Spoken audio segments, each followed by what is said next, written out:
is Dr. Stephen Mugabe from Code Clinic. Now, did you know that a third of road traffic accidents are caused by people who didn't have a good night's sleep because they snore?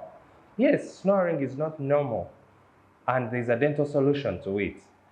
Help your friends and family have checkups to find out why they snore, and that can be corrected. And we'll have less accidents on the road by people who didn't have a good night's sleep, who are sleepy during the day, and cause accidents. Snoring is not normal.